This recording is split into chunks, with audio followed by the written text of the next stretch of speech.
حسین علی خان محب نے کسی آکسفورڈ، کیمبرج، ہارورڈ، علی گڑھ یا ایچسن جیسے تعلیمی اداروں میں نہیں پڑھا تھا، بلکہ سرزمین بلتستان ہی کے تربیت یافتہ تھے۔ شہزادہ حسین علی خان محب کو وہی مقام ملا جو اردو مرثیہ گوئی میں میر انیس کو حاصل ہوا تھا۔ 1840 میں ڈوگرہ مہاراجہ گلاب سنگھ کی فوج نے جب بلتستان پر حملہ کیا اور اپنوں کی غداریوں اور غیروں کی سازشوں سے راجہ حسین علی خان محب نے اپنے باپ کو دشمن کے ہاتھوں گرفتار ہوتے دیکھا۔ اپنے جوان کڑیل بھائی امیر حیدر کو کھرپچ میں خاک و خون میں نہلانے کا منظر دیکھا۔ دشمن کے مظالم سے سہمی ہوئی ماؤں اور بہنوں کی دلخراش فریادیں سنی۔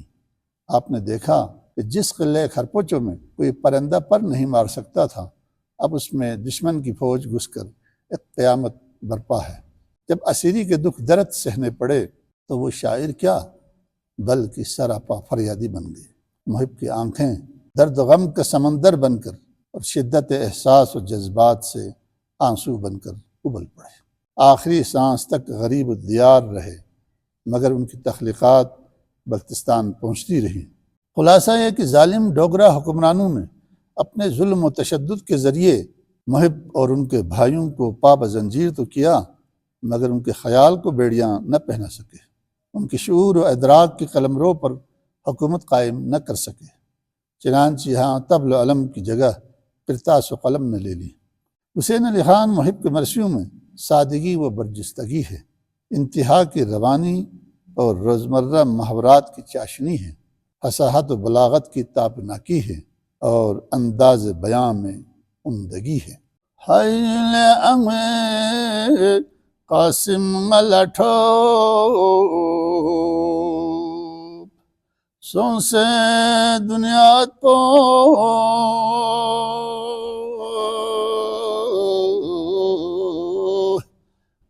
مگلا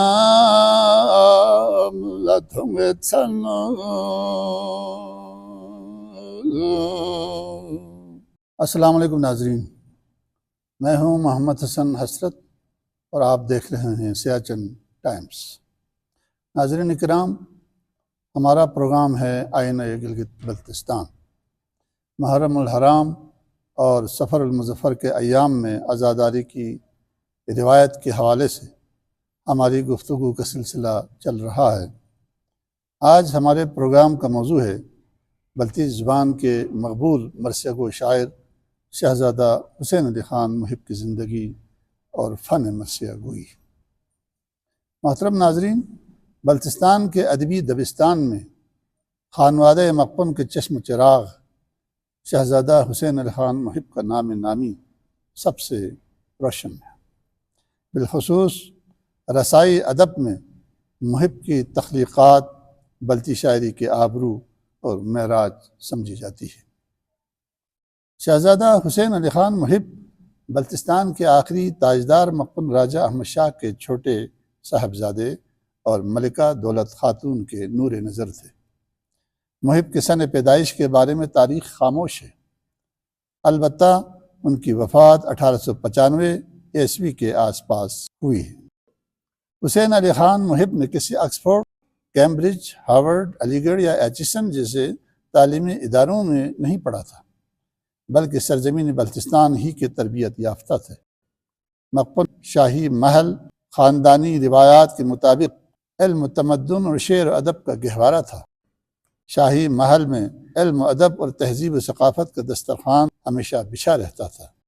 جب راجہ حیدر خان اماچہ کی بہن دولت خاتون بیاہ کر مقپون محل یعنی کھرپوچو کی ملکہ بن گئی تو اس علمی و ادبی ماحول کو مزید 4 چاند لگ گئے۔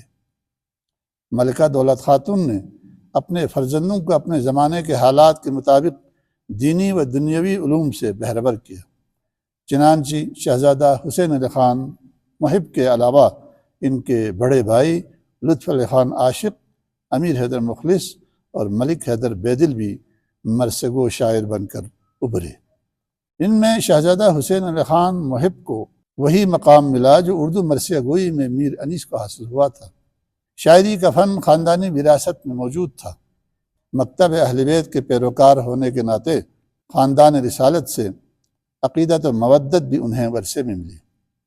جب وقت کے نشیب و فراز نے رقت قلب اور حساس دماغ عطا کیا تو یوں وہ شہزادے منفرد اسلوب کے شاعر بنے۔ محترم ناظرین، 1840 میں ڈوگرہ مہاراجہ گلاب سنگھ کی فوج نے جب بلتستان پر حملہ کیا اور اپنوں کی غداریوں اور غیروں کی سازشوں سے راجہ حسین خان محب نے اپنے باپ کو دشمن کے ہاتھوں گرفتار ہوتے دیکھا، اپنے جوان کڑیل بھائی امیر حیدر کو کھرپچ و خاک و خون میں نہلانے کا منظر دیکھا، دشمن کے مظالم سے سہمی ہوئی ماؤں اور بہنوں کی دلخراش فریادیں سنی۔ آپ نے دیکھا کہ جس قلعے کھرپچوں میں کوئی پرندہ پر نہیں مار سکتا تھا، اب اس میں دشمن کی فوج گھس کر ایک قیامت برپا ہے۔ محب نے کھرپچوں کی بالکونیوں سے دیکھا کہ 2 مقپون شہزادیاں قلعے کے شمالی دروازے سے باہر نکلیں اور دیکھتے ہی دیکھتے انہوں نے دریائے سندھ میں چھلانگ لگا کر اپنی عزت و آبرو ہمیشہ کے لیے محفوظ کر لیا۔ غوطہ چہرہ پر زنجیروں میں جھکڑے ہوئے ام الرسیدہ باپ اور چھوٹی بہن مہر زہرا کو دشمنوں نے گھیر کر خوشی سے گھوڑے دوڑانے کا دلخراش منظر بھی محب نے خون کے آنسو بہاتے ہوئے دیکھا۔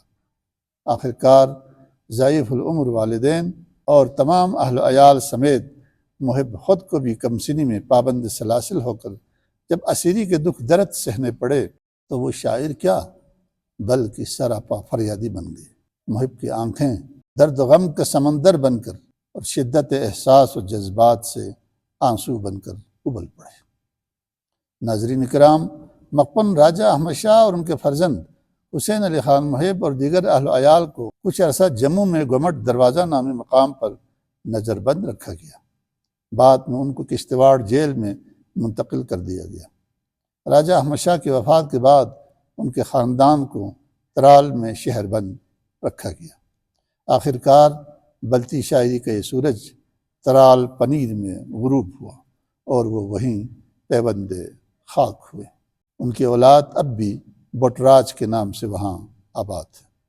نیرنگی دنیا نے محب کو زندگی بھر جلا وطن رکھا، آخری سانس تک غریب الدیار رہے، مگر ان کی تخلیقات بلتستان پہنچتی رہیں۔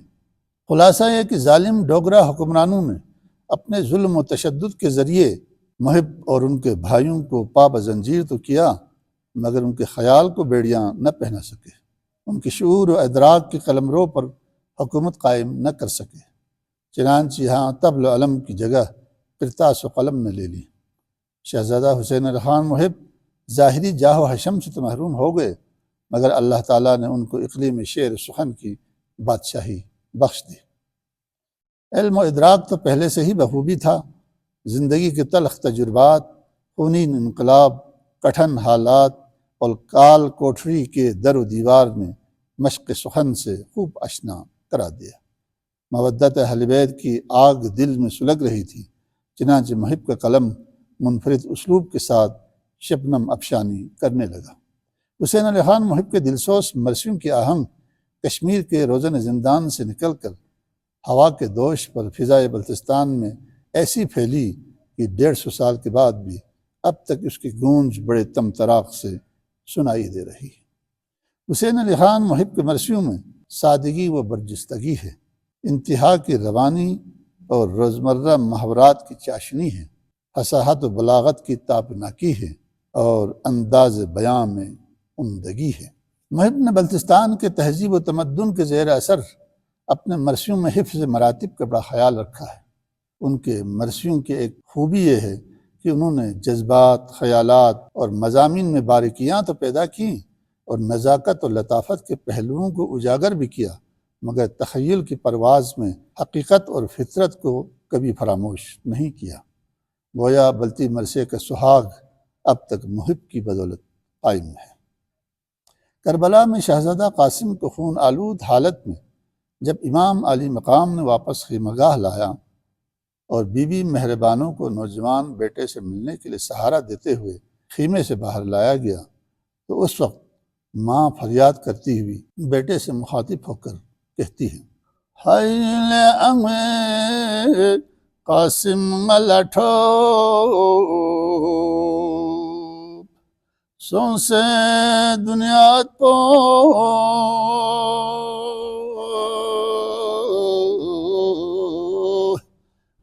مگلام لاتھونگے Chhanu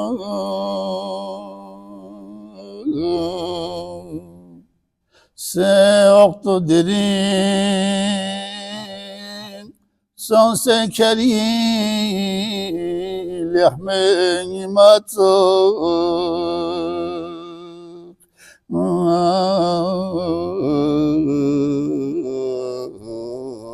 Aldam postorelebu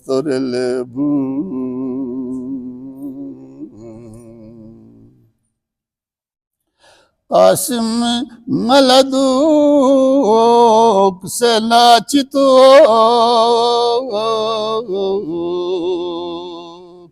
Samse thadat pa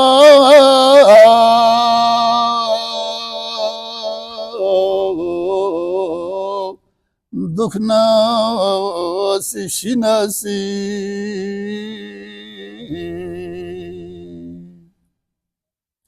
song کھانگی سی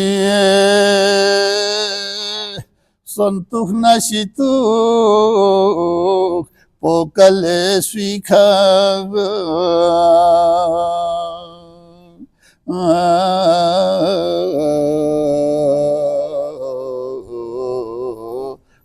سے سکیرلبو محب کی شاعری دراصل بین و بکا کی شاعری ہے۔ محب کے جذبات نگاری اور بین و بکا کا ایک بہترین نمونہ وہ مرثیہ ہے جب حضرت ام البنین کو اپنے چاروں بیٹوں کی شہادت کی خبر سننے کو ملی تو اپنے فرزند حضرت عباس سے مخاطب ہو کر کہا تھا ما کھنگ ارگنگا حسین ندرسے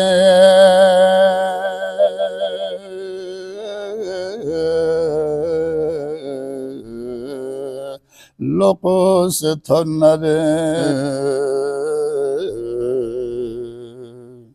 کھوپاں ڈغت پا کھان نفسو سے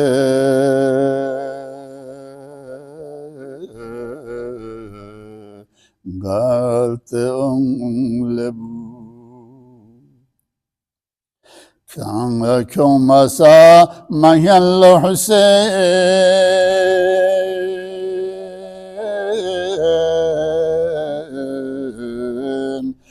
لا تھنین نربین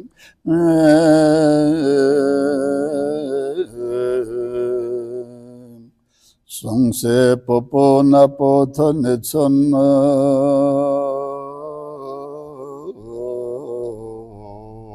ستونگ نستونگ لبو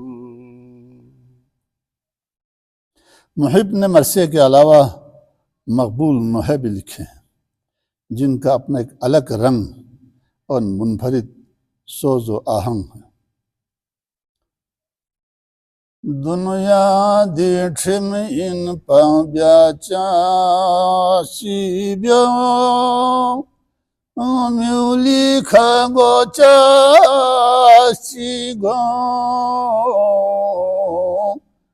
دنیا دیٹھم ان پا بیا چاسی بیو میولی کھگو چاسی گو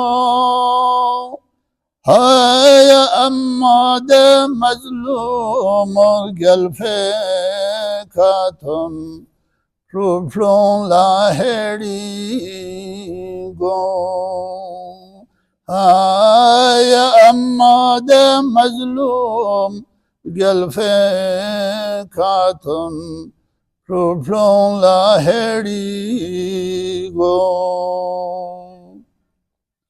نمسان کھیدے گلزار عالم تھوں سے دے ظلم کن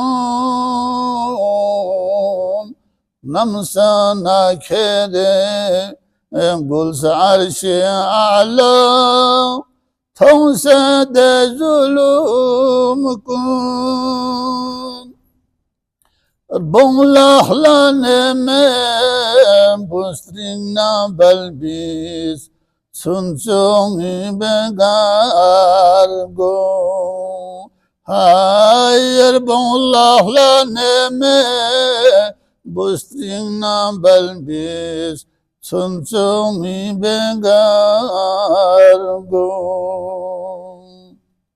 گویا مقپون شہزادہ حسین علی خان محب نے اپنی شیریں بیانی اور قادر الکلامی کی بدولت کربلا میں آل رسول کے ساتھ ہونے والے ظلم و زیادتیوں کو ایسے پرسوس انداز میں بیان کیا ہے کہ ان مرثیوں و نوحوں کے سوز و آہنگ صدیوں گونجتے رہیں گے۔ آج کا وقت یہ ختم ہو جاتا ہے، اجازت دیجیے، خدا حافظ۔